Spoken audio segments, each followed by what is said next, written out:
and 23 out of 40 public universities were technically bankrupt and at risk of closure. Among those facing severe challenges were huge institutions, such as my own alma mater, University of Nairobi, Kenyatta University, Moi University, Egerton University, Maseno University, Masinde Muliro University. To address this issue in our education sector, we have already hired, as you know, members, 56,000 teachers and are in the process of recruiting another 20,000 by January next year. We have also ensured the seamless transition of learners from primary to junior secondary and domiciled grades 7, 8, and 9 in primary school, optimizing the use of existing infrastructure, ensuring the safety of young learners, and protecting parents from the high costs associated with boarding schools far away. Recognizing the financial challenges faced by our universities and TVETs, we introduced a new student-centered higher education funding model. This model gives priority to the most vulnerable students, offering them up to 95% government support, while also pulling our universities back from the brink of collapse. The remaining challenges for a few universities, like Moi University, are related to internal administrative and governance issues, which I have given firm instructions that they should be addressed. To further enhance access to higher education, we launched the Open University of Kenya, and this House approved that exercise, paving the way for more students to achieve their academic goals. The institution's first cohort of students is scheduled to graduate next week on the 29th of November, 2024. Honorable members, universal health coverage is a cornerstone of our transformation agenda and a matter that touches every Kenyan family. Despite health being a devolved function, we acknowledge the immense financial burden that comes with health. Counties have struggled with shortages of medicine, equipment, sometimes staff, hindering service delivery and leaving countless Kenyans with suboptimal access to healthcare. It would have been easy for me to step back and leave this responsibility to counties alone. But that would have been a disservice to Kenyans and a betrayal to our Constitution.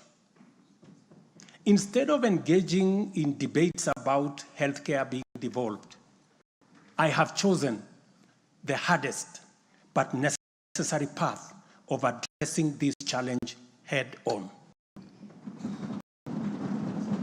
Health delivery is not just about fulfilling a constitutional mandate by whatever level of government. It is about ensuring that healthcare is not a privilege for the few who can afford and a pipe dream for the many who cannot. For years, NHIF was saddled with debts and inefficiencies, and healthcare was being severely and negatively impacted. For far too long, too many households have lived on the edge, just one illness away from financial catastrophe.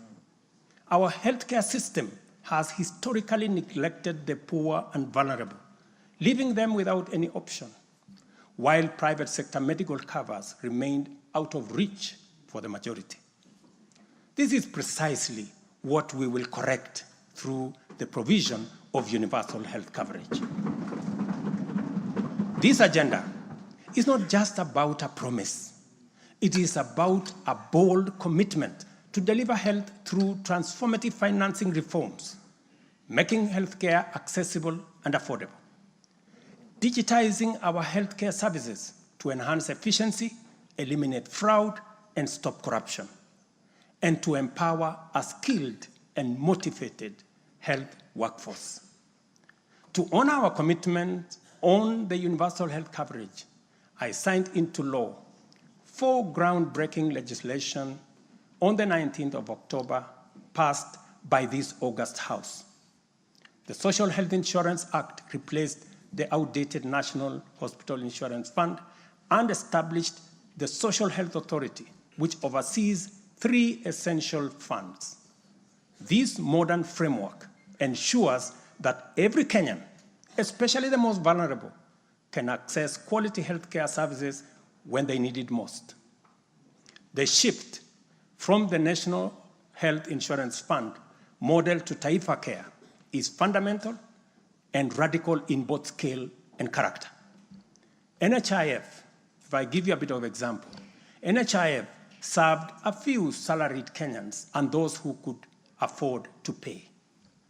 But Taifa Care covers every Kenyan, regardless of employment or financial status. Secondly, despite serving a limited class of citizens, NHIF nevertheless accumulated billions of shillings of debt because of misalignment between contributions and the actual cost of healthcare. Taifa Care has undertaken an accurate costing of all healthcare-related goods and services in order to provide timely, effective, and efficient service to every Kenyan that is affordable. Additionally, the NHIF had a waiting period lasting between registration and eligibility for service. I think it was like about 3 months. Under Taifa Care, citizens are eligible for all services upon registration.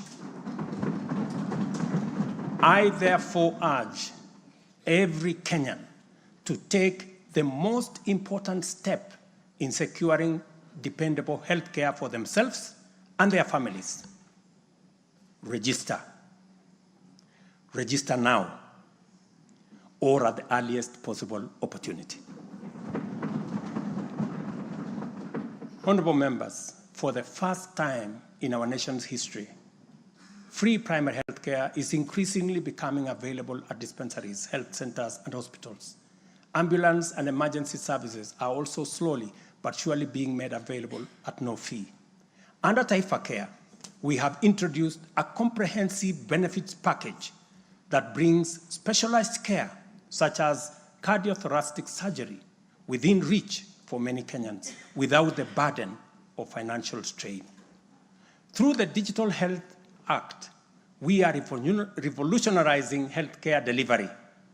Every step of the process, from registration, eligibility checks, to claims is now digitized. By eliminating unnecessary human interaction, we are tackling corruption, reducing inefficiencies, and ensuring that resources are used where they are needed most. As a result, the good news, SHA will pay all October claims in full by next week. And it will continue like that going into the future. To date, over 15 million Kenyans have enrolled in Taifa Care, and more than 60% of employers have successfully transitioned into its framework. The newly established Social Health Insurance Fund empowers citizens to contribute towards accessing a broad range of healthcare benefits. This represents a seismic change from the old reactive healthcare model to a forward-looking system that prioritizes prevention and preparedness.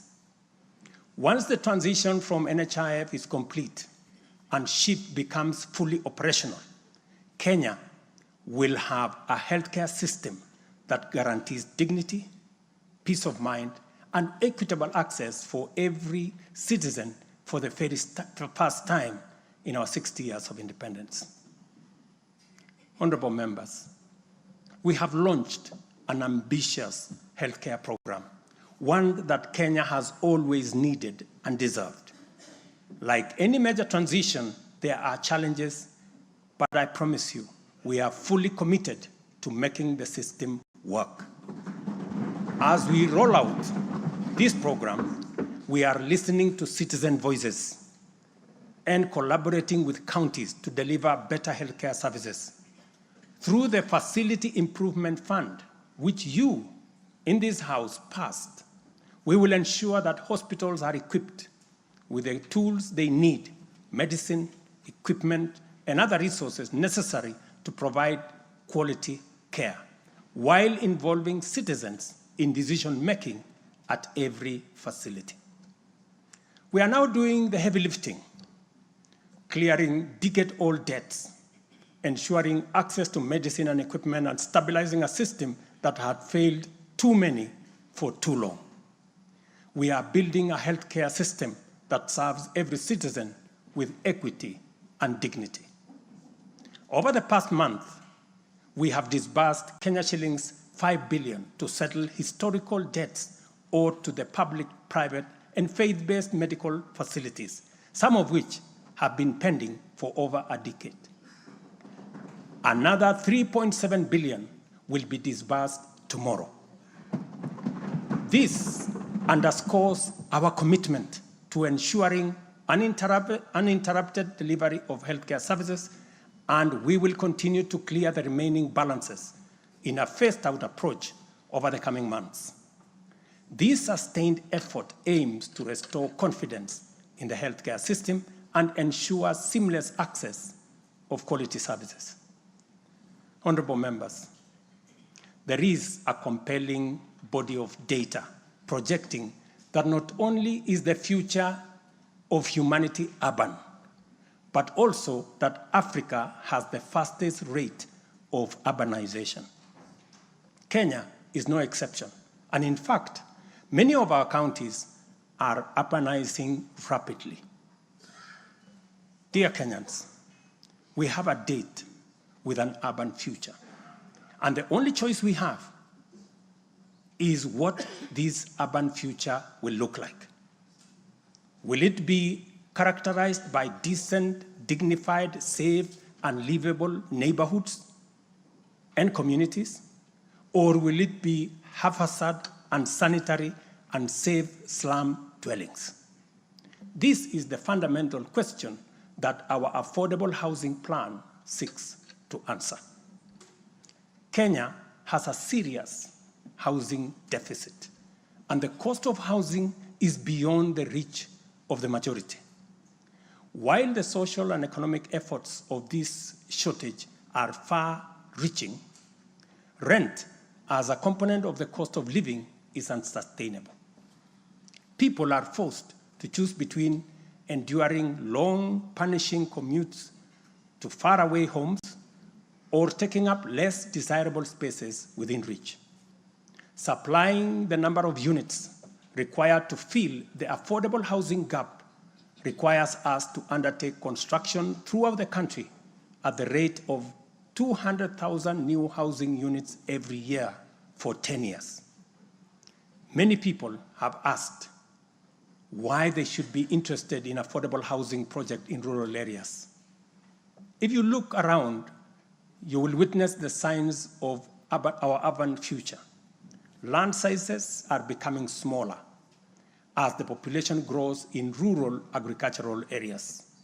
To protect agriculture and food security from the effects of uncontrolled land fragmentation, urbanization must be planned and must be controlled. And the affordable housing program is therefore a vital component of integrated land use planning and development program that we are implementing throughout the country and in every county. Each unit of housing drives demand for different types of labor, professional services, and materials, bringing laborers, masons, bricklayers, artisans, electricians, and carpenters, as well as architects, engineers, and quantity surveyors, lawyers, real estate economists into the equation. Affordable housing is also a major opportunity for manufacturers, developers, and other industries. In other words, the economic boost from housing pillar of our bottom-up economic transformation agenda is significant and undeniably much needed. As we speak, affordable housing now directly accounts for 164,000 new jobs created over the past 1 year. Honorable members, today marks a significant milestone in our journey towards providing decent and affordable housing for all. After 2 years of hard work under the Affordable Housing Program, I am proud to announce, and you have seen it in the newspapers, the launch of the sale of the first 4,888 housing units, now in completion, across 21 social housing projects. These units, comprising studios, 1-bedroom, 2-bedroom, and 3-bedroom homes, are tailored to meet the needs of our people, offering 1,041 social housing units, 2,133 affordable housing units, and 1,714 affordable middle-class housing units in 24 counties. I invite every Kenyan above the age of 18 to join this historic journey towards home ownership. Guided by our principle of fairness, one ID, one house, every eligible Kenyan is encouraged to express interest, visit these developments, view the show houses, and engage with on-site staff who are already too willing to assist. The allocation process will be transparent and equitable, ensuring that every qualified applicant has an equal opportunity to own a home. Honorable members, as part of the government's endeavor to build a nation grounded in intergenerational equity, opportunities, and empowerment for all Kenyans, we have made significant strides in implementing another key pillar of our manifesto, labor migration. This initiative seeks to harness Kenya's abundant human capital by creating meaningful job opportunities abroad, empowering our citizens, and positioning Kenyan talent on the global stage. Since July 2023, we have successfully facilitated employment of 105,367 Kenyans across multiple countries in a wide range of jobs. These opportunities span professional, semi-skilled, skilled, and unskilled sectors, including positions for nurses, teachers, and chefs. The National Employment Authority, the lead agency driving our ambitious initiative to create jobs opportunities for qualified Kenyans locally and internationally, currently has a role of 560,000 job openings worldwide. I have encouraged many members to participate in this space. Our focus extends beyond destinations such as the United Kingdom, Canada, Australia, Bahrain, Oman, United Arab Emirates, Germany, Saudi Arabia, Kuwait, and Qatar. We are also expanding our reach by actively negotiating bilateral labor agreements with new potential markets, including Russia, Poland, and Jordan. These efforts are driven by our commitment to open up new pathways for employment, ensuring that Kenyans are well represented in the global workforce. In the digital economy, we are expanding last-mile fiber optic connectivity using the extensive Kenya Power Transmission Lines network to the most remote and underserved areas of Kenya, and making significant strides to establish digital and ICT hubs. This has created a foundation for digital transformation, enabling IT economy workers, young digital creators, and entrepreneurs to access a wealth of opportunities locally and globally. By bridging the digital divide, we are empowering our youth to compete on an equal footing in the global marketplace and showcasing Kenya's ingenuity and innovation. I congratulate members of this august House for being part of this grand digital plan. Your support, encouragement, and effort is duly recognized. We have also prioritized the empowerment of individuals within the informal sector by unlocking their potential through targeted investment. This includes accessible loans, capacity building programs, and regulatory reforms designed to ease growth. A notable achievement is the partnership with the banking industry, which I participated in a month ago. This extended an additional 150 billion in loans to micro, small, and medium enterprises, complementing the government's efforts to nurture this vital sector. On financial inclusion, we have made remarkable progress through the Hustler Fund.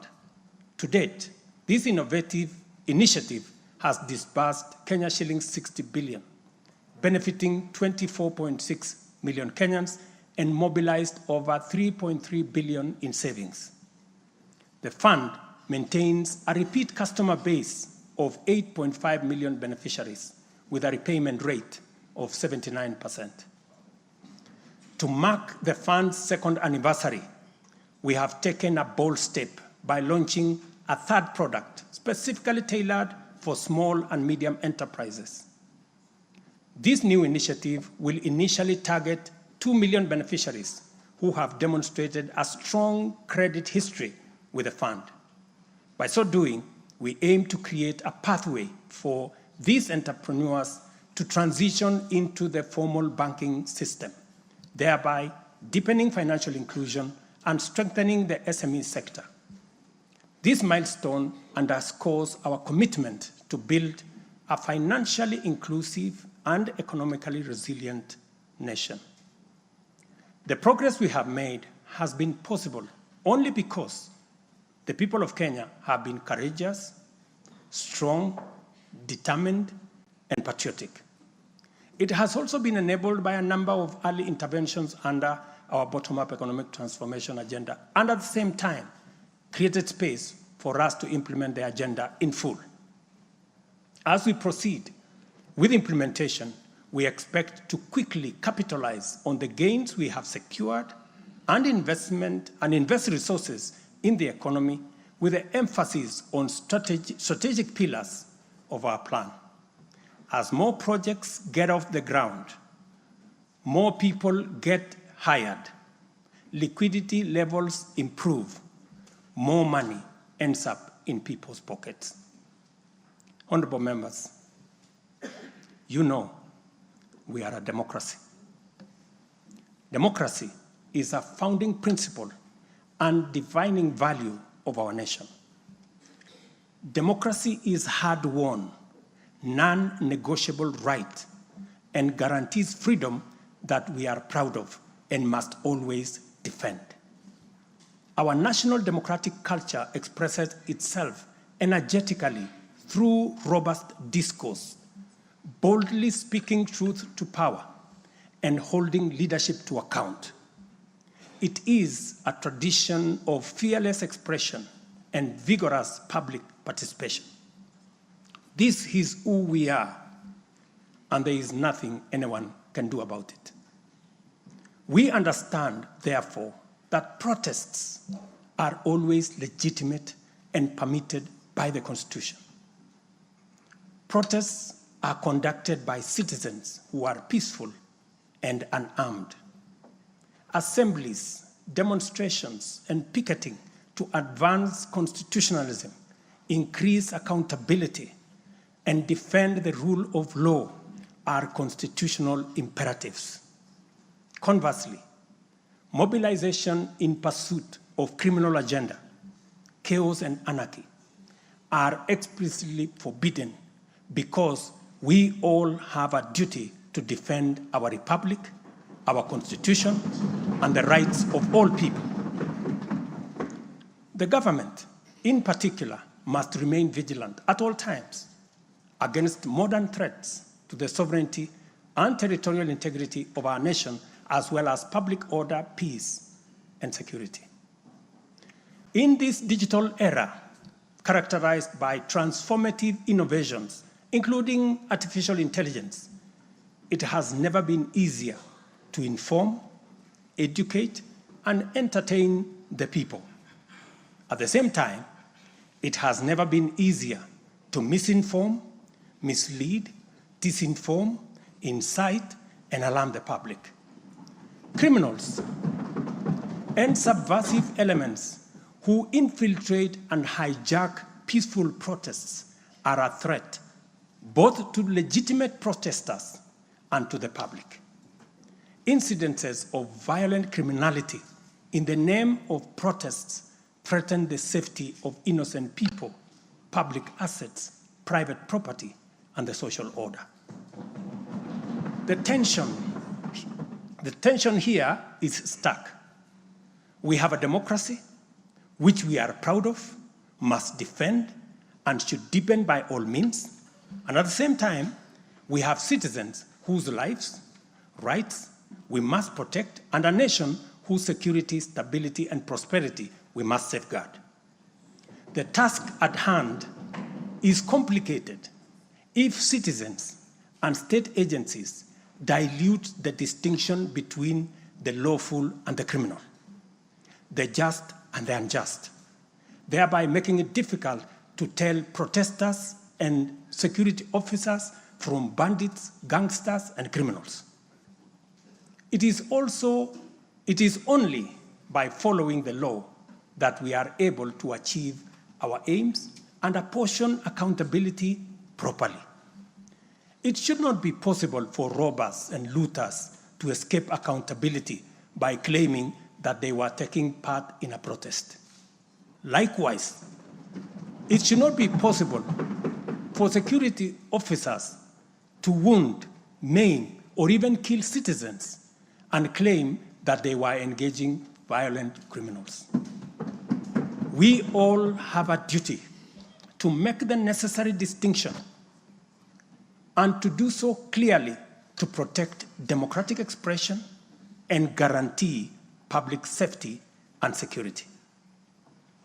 I must now confront an issue of widespread concern regarding the relationship between citizens and the security services in the context of immense threat and intense political dynamism. Numerous allegations have been made concerning disappearance of people during protests. A number of these cases have been resolved, while others have been uncovered as fake news, undermining efforts to find genuine cases of missing persons. A good number of alleged disappearances have also turned out to be arrests made by police officers. In such cases, the suspects have been duly arraigned in court. I must, however, make it very clear that there is no attempt to justify or excuse illegal arrests.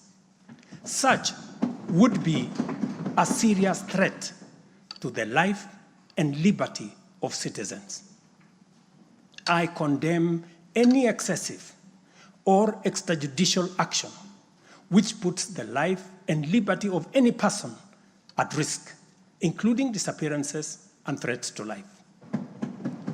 I urge all Kenyans with information about such cases to forward the information to the Directorate of Criminal Investigation and to IPOA, where they suspect members of the police service to be implicated. I am aware, for example, that many of the cases that have been raised are being handled by the Independent Police Oversight Authority, an important step in accountability and justice.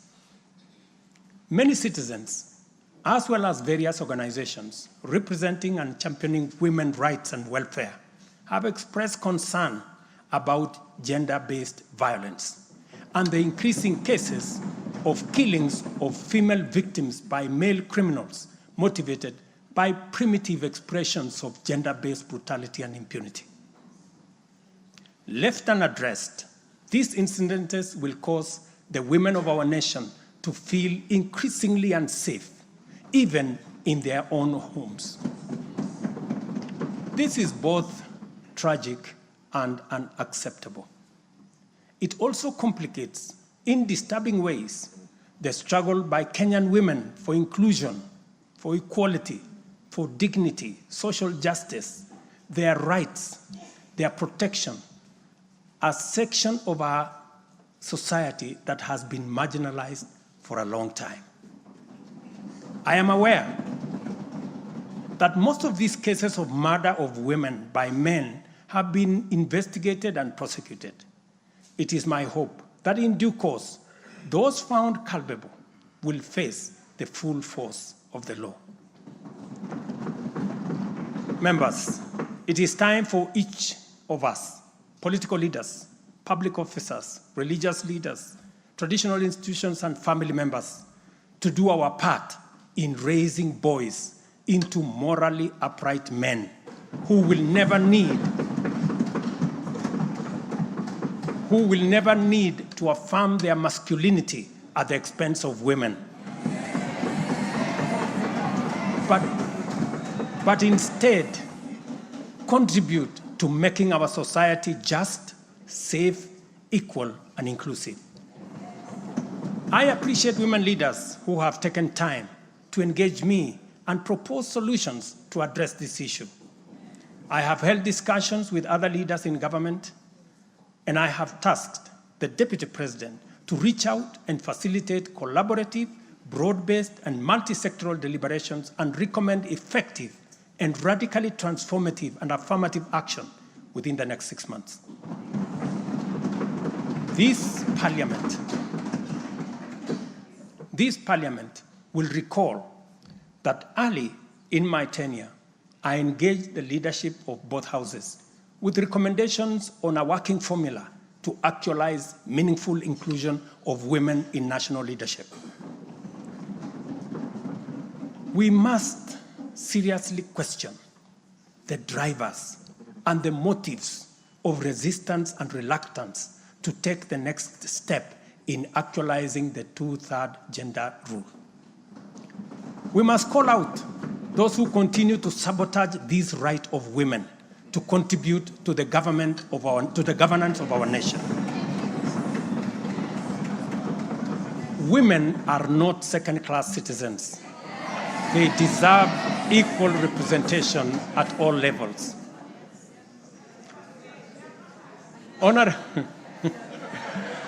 Honorable members,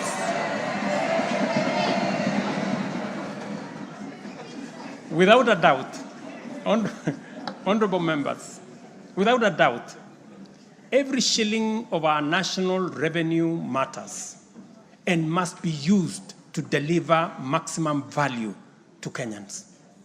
Wastage, corruption, and the abuse of office are grave risks to national transformation and a direct threat to the well-being of the people. I have given my full commitment to serve as a responsible steward of public resources.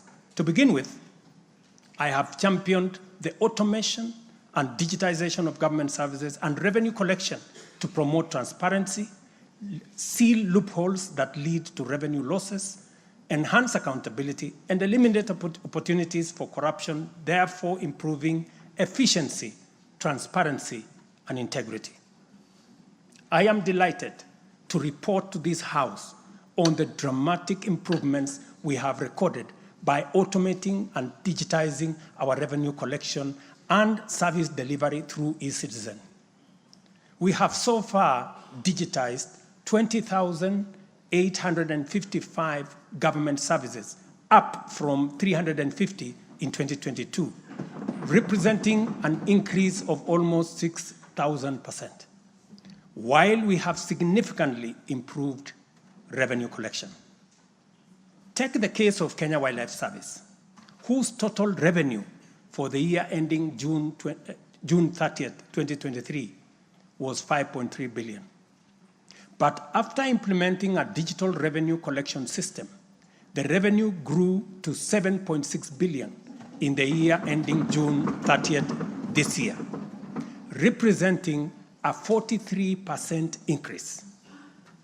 This initiative alone has firmly put KWS on the path to self-sufficiency, freeing the corporation from reliance on exchequer support. I commend the teams at KWS, as well as all other government institutions that have leveraged technology and the digitization process to improve revenue collection. Under the Digital Health Act that you members passed in this House, we are determined to enhance efficiency and transparency provided by technology in the provision of healthcare services to eliminate fraud and fake claims. Tax revenue mobilization by the Kenya Revenue Authority, starting with its customs revenue system, is equally being worked on to ensure that revenue leaks are eliminated.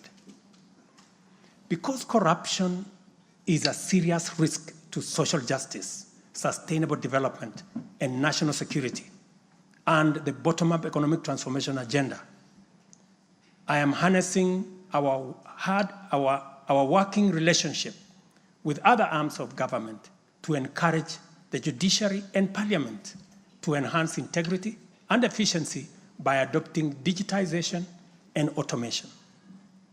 As I do so, I must caution that all these measures will only achieve intended results if, and only if, the institutions charged with combating corruption and promoting efficiency and integrity stop hiding behind the transparent screen of independence and rise up to meet the people's expectation on matters integrity. Let me say this. It cannot be the case that the Director of Public Prosecutions keeps dropping cases because somehow they are unable to produce witnesses.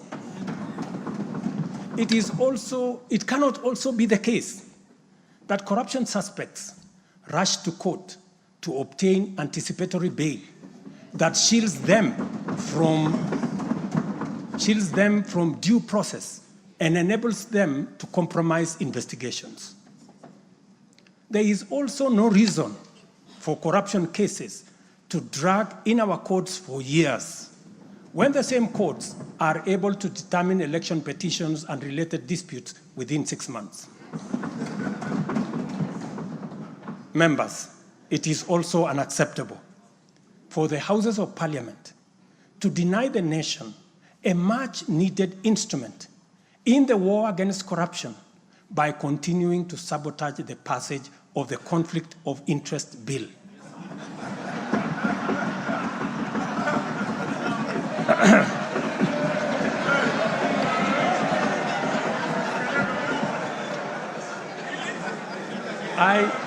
I implore you, honorable members, to stop dragging your feet on this bill, unless, my friends, there is a conflict of interest in the passing of the conflict of interest legislation. Similarly, the National Treasury has been dragging its feet in the implementation of an e-procurement system for the last 10 years. Today, I have directed the National Treasury to roll out the e-procurement system by the end of the first quarter of 2025 and ensure that going forward, only procurement undertaken through this system is sanctioned and paid for. Of the many difficult assignments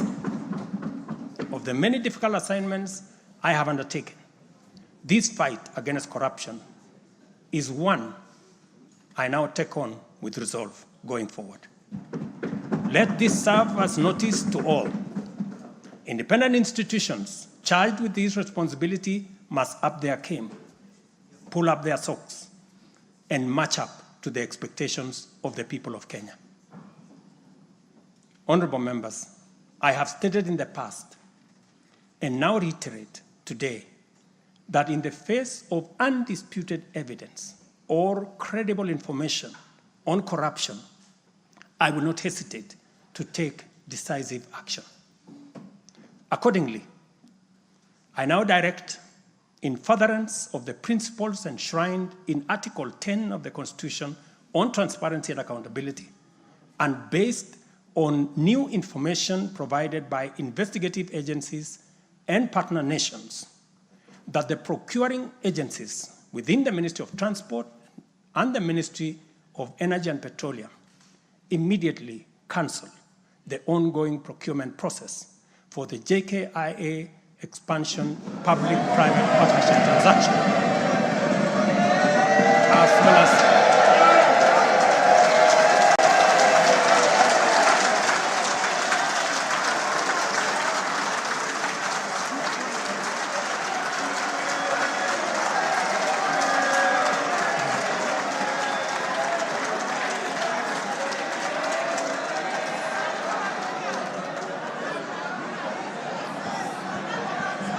let me repeat this for clarity. I have said that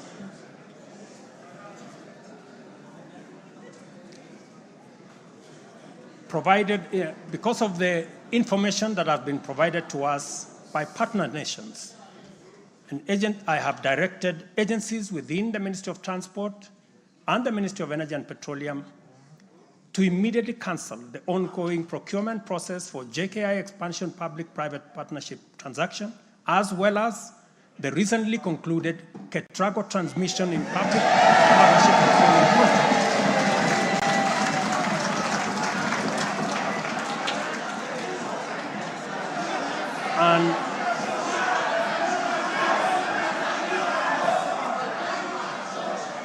And immediately commence the process of onboarding alternative partners, because these are important projects.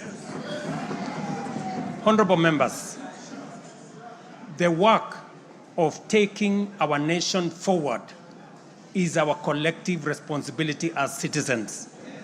For this reason, we value the contribution of all, whether they come in the form of support or encouragement, suggestion or proposal, criticism or protest. I believe that the most powerful component of leadership is listening and learning. Therefore, I engage with you and listen to all citizens, their elected leaders, public officers, administrators, teachers, and other professionals, learners and the youth, farmers, fisherfolk, pastoralists, traders, craftsmen, artisans, nurses, doctors, community health promoters, and workers across all types of sectors in every sector. I listen too to religious leaders, the civil society, industrialists, entrepreneurs, and professionals. Their contributions and everyone else's have my full attention and commitment to respond through positive, affirmative action that takes the national transformation endeavor forward. I commit to continue listening and acting, to engage, debate, deliberate with you, and to take your input into consideration in serving our nation. By design, the bottom-up economic transformation agenda is defined by its capacity to elicit feedback in the course of implementation and incorporate the same in making improvements and further progress. With every input from stakeholders, our ability to drive progress increases. By listening to you and to every Kenyan, I am able to serve this nation better. As we take part in this necessary discourse, I want to make one thing very clear. I'm fully invested in the success of the strategies, policies, programs, and projects under our plan. For this reason, I am committed to do all it takes and work with every willing Kenyan until we succeed, because failure is not an option. Given the challenges our nation has faced, it has become clear, honorable members, that overcoming these obstacles requires the collective energy, the collective wisdom, ideas, and goodwill of Kenyans of all political, cultural persuasions, religious beliefs, and walks of life. The wisdom of entrenching national unity and inclusivity as a national value in our Constitution is clearly evident. Our diversity is our source of power. And this moment in the history of our nation calls for radical collaboration to transcend our challenges. We do not have the luxury of magnifying our differences. It is time for all of us to pull together and usher the nation into the future of our dreams. With this in mind, I initiated extensive consultations with leaders from across all divides, public and private.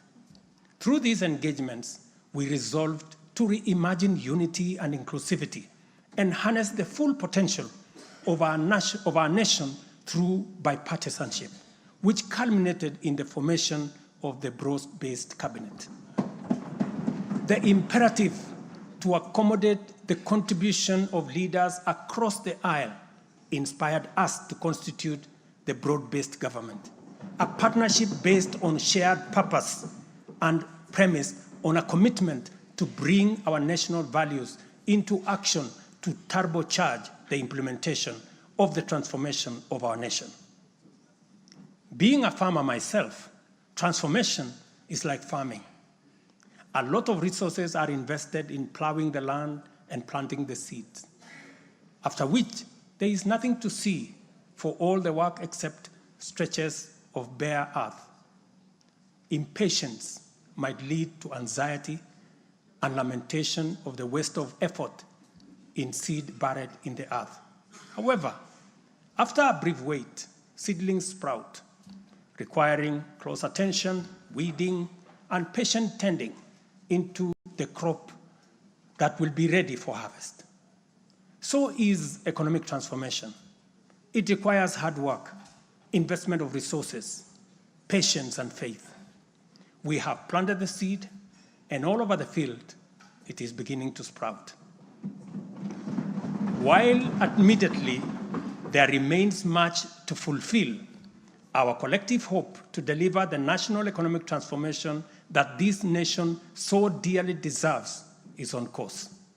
I am proud to declare that we have also made undeniable progress in building on the strong foundation laid in previous years and getting the national development project off the ground.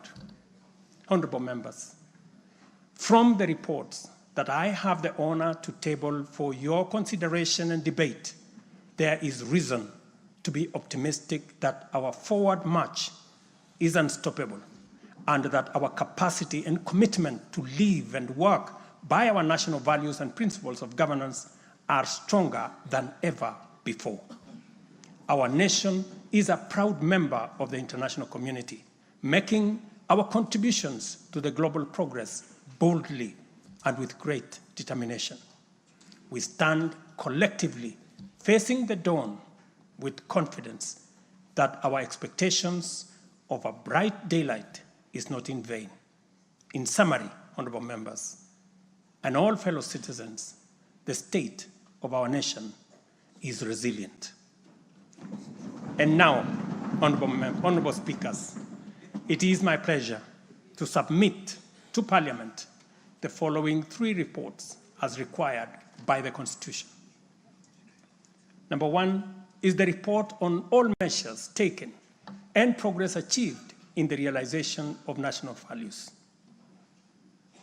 The second, report on progress made in fulfilling the international obligations of the Republic of Kenya.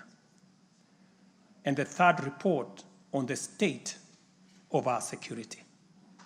Now, therefore, I hand over the reports to the Speaker of the Senate and to the Speaker of the National Assembly.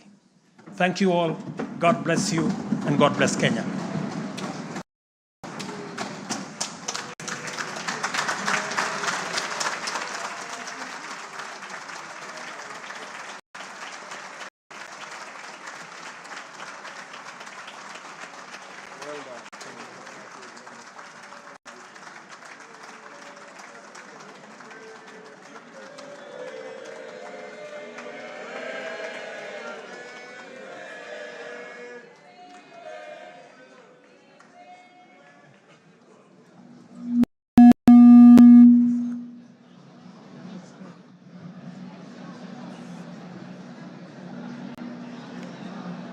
Order, honorable members, Your Excellency the President, the Right Honorable Speaker of the National Assembly, honorable members, distinguished guests, please be upstanding.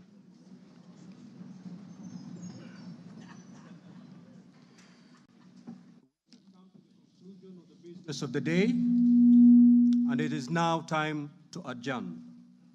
The Senate stands adjourned until Tuesday, the 26th of November, 2024 at 2:30 p.m.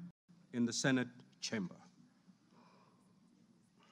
Honorable members of the National Assembly, the National Assembly now stands adjourned until Monday, 25th November 2024 at 2:30 p.m. May I also take this opportunity on Monday.